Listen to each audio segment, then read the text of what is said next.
Hello all. இந்த வீடியோவில் நம்ம என்ன பார்க்க போகிறோம் அப்படின்னா இன்ஜினியரிங் மெக்கானிக்ஸ் சப்ஜெக்டுடைய இம்பார்ட்டன்ட் கொஷின் அண்ட் ஆன்சர்ஸ் தான் பார்க்க போகிறோம். ஓகேவா? ஸோ ஃபர்ஸ்ட் சம் பார்க்கலாம். யூனிட் 1ல் first sum. 3 coplanar concurrent forces are acting at a point as shown in figure.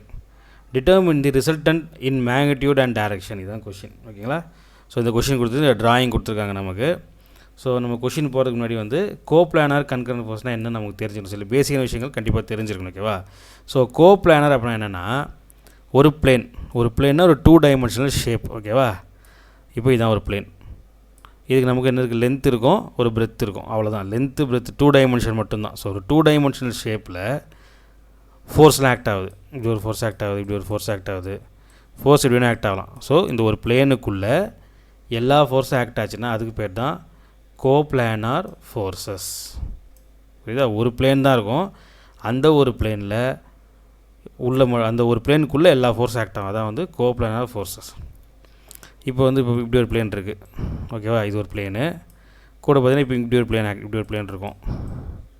So இங்கே ஒரு பிளேன் இருக்குது, இங்கே ஒரு பிளேன் இருக்குது. ஸோ இந்த பிளேனில் சில ஃபோர்ஸ் ஆக்ட் ஆகும், இந்த பிளேன்லேயும் சில ஃபோர்ஸ் ஆக்ட் ஆகும். புரியுதா?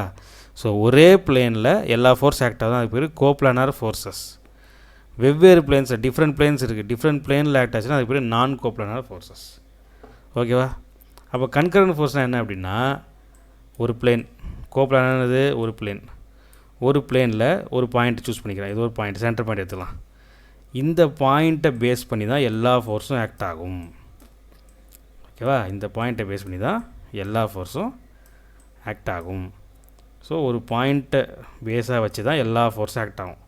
அப்போ ஒரு பிளேனில் ஒரு பாயிண்ட்டை பேஸ் பண்ணி எல்லா ஃபோர்ஸும் ஆக்ட் ஆகுதுன்னா அதுக்கு பேர் தான் கோப்ளானார் கன்கரண்ட் ஃபோர்ஸ். ஸோ ஒரு பாயிண்ட்டை பேஸ் பண்ணி போச்சுன்னா அதான் கன்கரண்ட் ஃபோர்ஸ். இப்போ ஒரு பிளேனில் வந்து அந்த மாதிரி பாயிண்ட் எதுவும் நம்ம கான்சன்ட்ரேட் பண்ணாமல் எங்கள் ஃபோர்ஸ் எப்படி வேணால் ஆக்ட் ஆகலாம். லெஃப்ட்டு, ரைட்டு, மேலே இப்படி வேணால் ஆக்ட் ஆகலாம். ஸோ நார்மலாக ஆக்ட் ஆகுது. இது பேர் வந்து கோப்ளானார் நான் கன்கரண்ட் ஃபோர்ஸ். புரியுதா? ஸோ ஒரு பிளேன் இருக்கிறதால கோப்ளானார். ஸோ நம்ம ஃபோர்ஸ் எப்படி வேணால் ஆக்ட் ஆகுது அப்படின்னா நான் கன்கரண்ட் ஃபோர்ஸு. ஸோ ஒரு பிளேனில் ஒரு பாயிண்ட்டை பேஸ் பண்ணி எல்லா ஃபோர்ஸும் ஆக்ட் ஆகுதுன்னா கோப்ளானார் கன்கரண்ட் ஃபோர்ஸ். ஓகேவா? சரி, நம்ம சம்முக்கு போயிடலாம். எல்லாத்தையும் கிளியர் பண்ணிக்கிறேன். ஓகே. ஸோ சம் பாருங்கள்.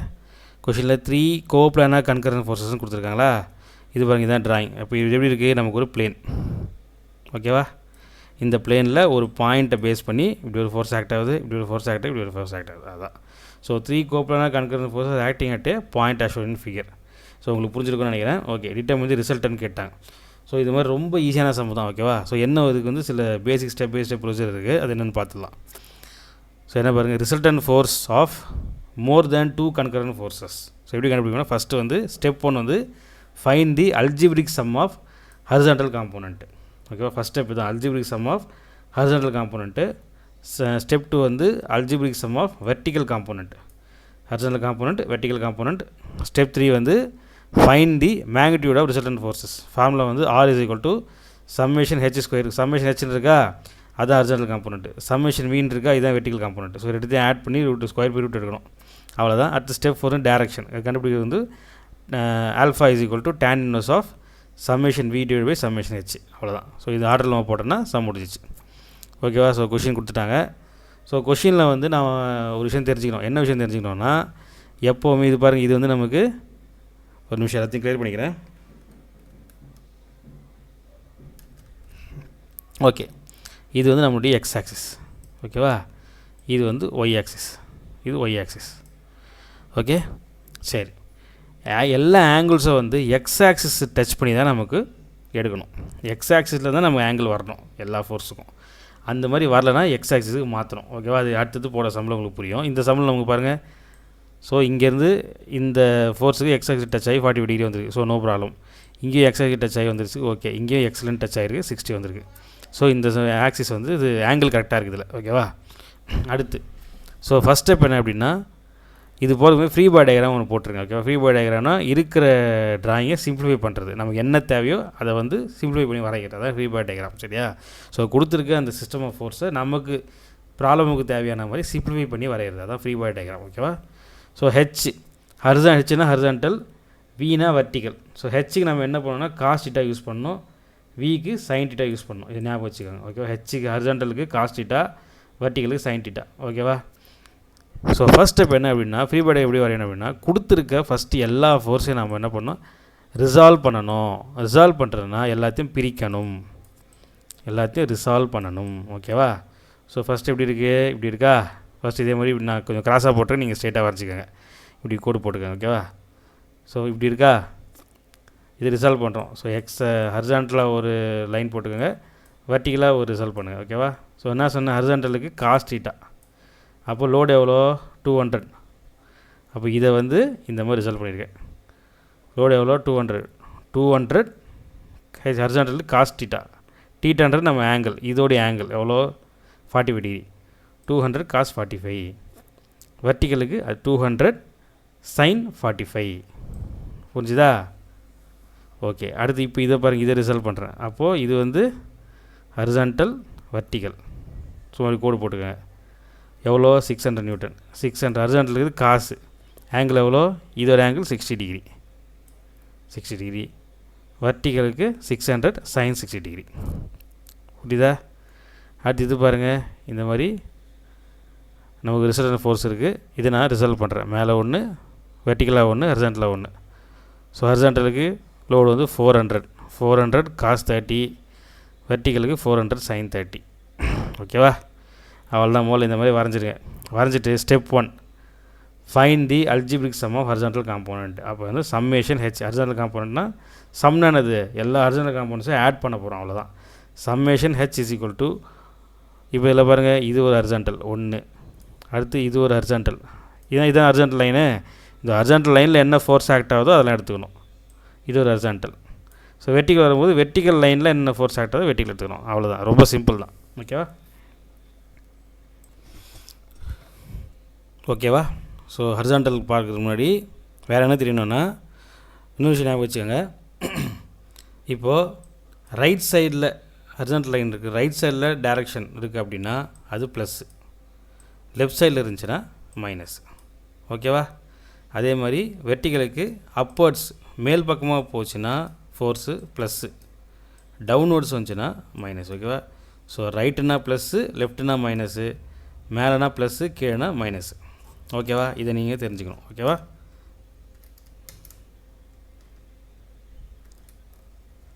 எல்லாத்தையும் கிளியர் பண்ணிக்கிறேன். ஓகே. ஸோ ஸ்டெப் 1 பாருங்கள், find the algebraic sum of horizontal forces. So horizontal காம்போனன்ட்னா சம்மேஷன் ஹெச். ஸோ எதெல்லாம் ஹரிசாண்டலாக இருக்கோ அதெல்லாம் கூட்டணும், அதுதான். ஸோ பாருங்கள், இது எப்படி இருக்குது, இதுதான் இது ஒரு ஹரிசாண்டல் 1, இது ஒரு ஹரிசாண்டல் 2, இது ஒரு ஹரிசாண்டல், மொத்தம் 3. ஓகேவா? இது நமக்கு ரைட்டில் போதா ஃபோர்ஸு, பாருங்கள் ரைட்டில் போதா. அப்போ என்ன சொன்னேன், ப்ளஸ்ஸு. அப்போது 200 காஸ் 45. அடுத்து இதுவும் நமக்கு ரைட்டில் தான் போகுது, அப்போது ப்ளஸ்ஸு 600 காஸ் 60. இது பாருங்கள் நமக்கு லெஃப்ட்டில் போகுது.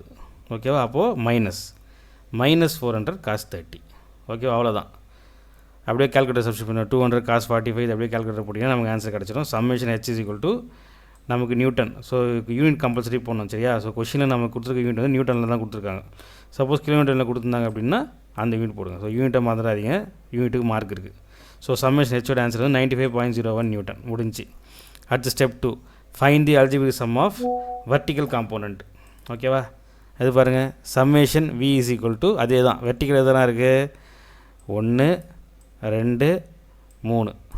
ஸோ மேலே போதா, இது plus 200 sine 45, plus 400 sine 30, minus 600 sine 60. அவ்வளோதான். ஓகேவா? 200 sine 45 plus 400 sine 30 minus 600 sine 60. அப்படியே சால்வ் பண்ணிங்கன்னா சம்மேஷன் வி நமக்கு கிடச்சிருச்சு. ஓகேவா? ஃபஸ்ட் ஆன்சர் முடிஞ்சா. அடுத்து பாருங்கள், மூணாவது magnitude resultant forces. So R கண்டுபிடிக்கிற ஃபார்முலா வந்து R is equal to root of summation H square plus summation V square. Summation ஹெச்சுக்கு என்ன ஆன்சரு நம்ம கண்டுபிடிச்சோம் இல்லையா, என்னது 95.01 நியூட்டன். அதை அப்படியே போடுங்க, ஸ்கொயரு ப்ளஸ்ஸு சம்மேஷன் இப்போ மைனஸில் வந்துருக்கு, மைனஸ் 178.19 நியூட்டன். அதை அப்படியே போடுங்க. போட்டுட்டு அப்படியே ஸ்கொயர் பண்ணி ஆட் பண்ணி ரூட் எடுங்க. ரூட்டு தான் நமக்கு ஆன்சர் கிடச்சிரும். ஓகேவா? ரிசல்ட் கண்டுபிடிச்சாச்சு. லாஸ்ட் ஸ்டெப் வந்து direction of the resultant forces. So அதுக்கு வந்து formula alpha is equal to tan inverse of summation V divide by summation H. So இந்த ஃபார்முலா கண்டிப்பாக மாடல் பண்ணி தான் ஆகணும். ஓகேவா? ஃபார்முலா படிச்சுங்க, ஈஸி தான். So tan inverse summation v நமக்கு தெரியும். ஸோ இங்கே போடும்போது மைனஸ் போகணும்னு அவசியம் கிடையாது. ஓகேவா, மைனஸ் போட்டாலும் இந்த tan இன்வர்ஸ் வந்து இதெல்லாம் இந்த நமக்கு தேவை ஆங்கிள். ஸோ ஆங்கிளுக்கு நமக்கு மைனஸ் தேவையில்லை. ஓகேவா, ஸோ ஆங்கிள் தான் ஃபைன் பண்ணுறோம். ஸோ ஆங்கிளுக்கு நமக்கு ப்ளஸ் மைனஸ்லாம் தேவையில்லை. நீங்கள் டேட்டா அந்த எப்படி வந்தாலும் இந்த வேல்யூ டேட்டா போட்டுக்கோங்க. ஓகேவா, நீங்கள் மைனஸ் போட்டாலும் நமக்கு வந்து அது பாதிப்பு ஏற்படுத்தாது. ஓகே, அடுத்து சம்மேஷன் ஹெச்சுக்கான ஆன்சர் 95.01 இருக்கா, அதை சப்ஸ்டியூட் பண்ணுங்கள். ஸோ இது கேல்குலேட்டரை போட்டிங்கன்னா நமக்கு ஆல்ஃபா வேல்யூ கிடச்சிரும். ஸோ இவ்வளோ தான் சம். லாஸ்ட்டாக வந்து நமக்கு பாருங்கள் கொடுத்துருக்க ட்ராயிங்க்கு சம்மேஷன் v நமக்கு எப்படி கிடச்சிருக்கு, சரி சம்மேஷன் ஹெச் வந்து பாசிட்டிவில் கிடச்சிருக்கு. 95.1 பாசிட்டிவ்னா இப்போ ரைட் சைடில் போகும். ஓகேவா, சம்மேஷன் v வந்து மைனஸ்னால் டவுன்வர்ட்ஸில் தான் போகும். சொன்னேன் இல்லையா, இப்போ வெர்டிகலுக்கு அப்வர்ட்ஸ்னால் பாசிட்டிவ், டவுன்வர்ட்ஸ்னால் மைனஸ், அப்படி தானே அர்த்தம். அப்போது சம்மேஷன் விக்கு இப்படி டவுன்வர்ட்ஸில் போடுங்க. ஸோ இது ரிசல்டன் ஃபோர்ஸ் எவ்வளோ, இதை தான் அங்கே வரைஞ்சிருக்கேன், தெரியுதா. ஸோ இந்த பக்கம் சம்மேஷன் ஹெச் நமக்கு பாசிட்டிவ் வந்ததால் இந்த பக்கம் டைரெக்ஷன் போட்டு சம்மேஷன் ஹெச் போட்டேன். ஸோ சம்மேஷன் நெகட்டிவில் வந்ததால் டவுன்வர்ட்ஸில் போட்டு இதை போட்டேன். ஸோ ரெண்டுத்தையும் கண்டுபிடிச்சி ரிசல்டன் ஃபோர்ஸ் எவ்வளோ 201. ஸோ இது ஒரு ரிசல்டன் ஃபோர்ஸ் வந்து சும்மா சென்டராக ஒரு இன்க்ளைண்டாக ஒரு கோடு போட்டு இந்த வேல்யூ எழுதிருங்க. கண்டுபிடிச்ச ஆங்கிள் எவ்வளோ, எக்ஸ் ஆக்சிலேருந்து இப்படி கோடு போட்டு அந்த ஆங்கிள் எழுதிருங்க. இதை போட்டு சம் முடிச்சிருங்க. ஓகேவா, புரிஞ்சுதா சம்மு. ஸோ ஃபஸ்ட்டு வந்து ஃபீட்பேக் டயக்ராம் வரைய போகிறோம். அதுக்கு அடுத்து சம்மேஷன் ஹெச், அடுத்து சம்மேஷன் வி, அடுத்து ரிசல்டன்ட்டு, அடுத்து ஆல்ஃபா. அவ்வளோதான். அதை வரைஞ்சிட்டு நமக்கு வந்திருக்க ஆன்சருக்கு தகுந்த மாதிரி இந்த ட்ராயிங் வரையணும். ஓகேவா, ஸோ ஃபஸ்ட் சம் முடிஞ்சது. அடுத்த சம் பார்க்கலாம்.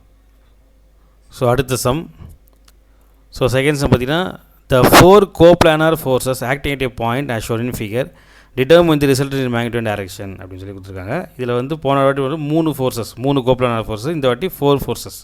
ஸோ கோப்ளானார் ஃபோர்ஸ் என்னன்னு சொல்லி ஆல்ரெடி சொல்லிட்டேன், அதெல்லாம் உங்களுக்கு தெரிஞ்சிருக்கும்.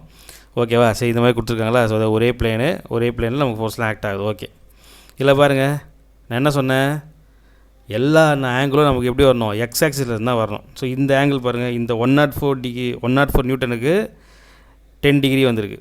So okay, no problem. ஆனால் இந்த 156 நியூட்டன் இருக்கா, இதுக்கு பாருங்கள் 24 டிகிரி நமக்கு ஒய் ஆக்சிஸ்லேருந்து வந்திருக்கு. இங்கேருந்து நமக்கு வரணும். எக்ஸில் நம்ம இதுதான் நமக்கு தேவை, இது நமக்கு தேவையில்லை. அப்போ இதை நம்ம கண்டுபிடிக்கணும்.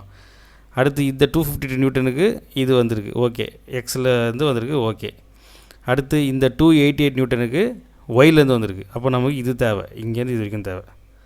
ஸோ இதை நம்ம கண்டுபிடிச்சிட்டோம் அப்படின்னா மற்றனா சேம் மாடல் தான். ஓகேவா, இதான் வந்து நமக்கு கொஞ்சம் டிஃப்ரெண்ட்டாக கேட்பாங்க. பாருங்கள் அதே மாதிரி லைன் போட்டுங்க, x axis y axis. So first line okay, no problem. So அதே மாதிரி போட்டு 104 டிகிரி 10 டிகிரி. அடுத்து இது வந்து 156 நியூட்டனா போட்டு இது எவ்வளோ நமக்கு, இது மொத்தமாக நமக்கு எப்படி இருக்கும், நமக்கு 90 டிகிரி இருக்கும். கரெக்டாக. ஸோ இது வந்து ஒரு ரைட் ஆங்கிள், இதான் 90 டிகிரி. இப்படி இருக்குமா, நமக்கு இது இப்போ எவ்வளோ இருக்குது, 24 டிகிரி இருக்குது. அப்போ 90 - 24 போட்டால் இந்த ஆன்சர் கிடச்சிரும்.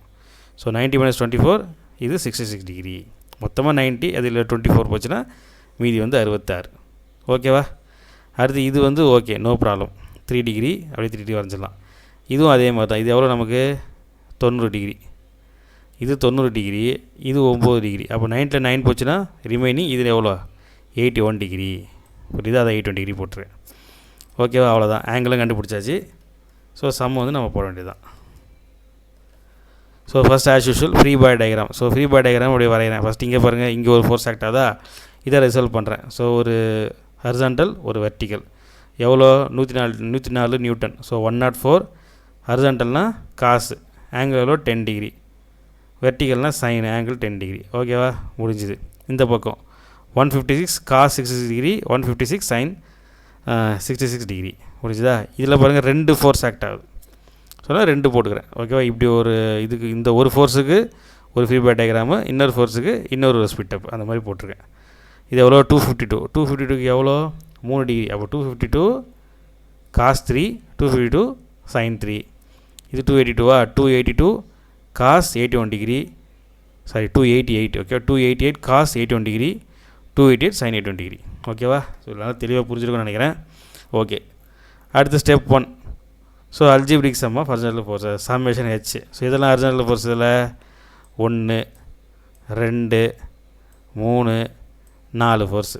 ஸோ இது 104 ப்ளஸ்ஸு, மற்ற 3மே வந்து நமக்கு மைனஸ் தான். ஏன்னா வந்து லெஃப்ட் சைடு இது ரைட் சைடில் போதா, இது எனக்கு லெஃப்ட் சைடில் போகுது. ஓகே, 104 மட்டும் தான் ப்ளஸ், மற்ற 3 மைனஸ் தான். So 104 cos 10. Minus minus minus. ஓகேவா? அப்படியே சால்வ் பண்ணுங்கள், நமக்கு ஆன்சர் வந்துடும். முடிஞ்சிருச்சு. அடுத்து algebraic sum of vertical forces summation V. Summation விக்கு மேலே பாருங்கள் 1 2 2 மேலே போகுது, 2 கீழே போகுது. ஸோ இது ரெண்டும் ப்ளஸ்ஸு, இது ரெண்டும் மைனஸு. 104 plus 156 plus. ஓகேவா? பாருங்கள் 104 ப்ளஸில் இருக்குது, 156 ப்ளஸில் போட்டிருக்கேன். 252 sin 3 வந்து மைனஸ், 288 வந்து மைனஸ் தான், ரெண்டுமே மைனஸ் தான். ஓகேவா? ரெண்டுமே மைனஸில் இருக்குது. ஸோ சால்வ் பண்ணால் சம்மேஷன் வி நமக்கு கிடச்சிரும். ஸோ அதே மாதிரி யூனிட் கரெக்டாக போட்டுருங்க. ஓகேவா? ஸோ யூனிட்ஸ் ரொம்ப முக்கியம், யூனிட்டை மிஸ் பண்ணாமல் போடுங்க. ஸோ கேல்குலேட்டர் டேரெக்டாக நம்ம சப்ஸ்டிட் பண்ணாலே போதும். ஓகே. அடுத்து ஸ்டெப் 3 வந்து இதுதான் magnitude of resultant R is equal to summation square plus summation V square root within root. ஓகேவா? ஸோ இதெல்லாம் சப்ஸ்டிட் பண்ணுங்கள். சப்ஸ்டிட் பண்ணால் நமக்கு ஆன்சர் கிடச்சிரும். ஓகே. அடுத்து ஸ்டெப் 4 வந்து direction of resultant forces alpha tan inverse of summation by summation H. அதே தான், அப்படியே போட்டால் நமக்கு ஆன்சர் கிடச்சிரும். ஓகேவா? Alpha is equal to 28 degree 28.06 degree வருது. ஓகேவா? இதில் பாருங்கள் நமக்கு சம்மேஷன் வி எப்படி கிடச்சிருக்கு, மைனஸில் கிடச்சிருக்கு. சாரி, சம்மேஷன் ஹெச் நமக்கு எப்படி கிடச்சிருக்கு, மைனஸில் கிடச்சிருக்கு. ஸோ மைனஸ்னால் ஹரிசாண்டல் ஃபோர்ஸஸ் லெஃப்ட் சைடில் போகும். புரியுதா? லைன் வரைச்சிட்டேன். இது நமக்கு எப்படி கிடச்சிருக்கு, பாசிட்டிவில் கிடச்சிருக்கு. 137.07 பாசிட்டிவ். அப்போ பாசிட்டிவ்னா மேலே. அவ்வளோ இந்த மாதிரி ட்ராயிங் போட்டு இங்கே ரிசல்டன்ட் ஃபோர்ஸஸ்.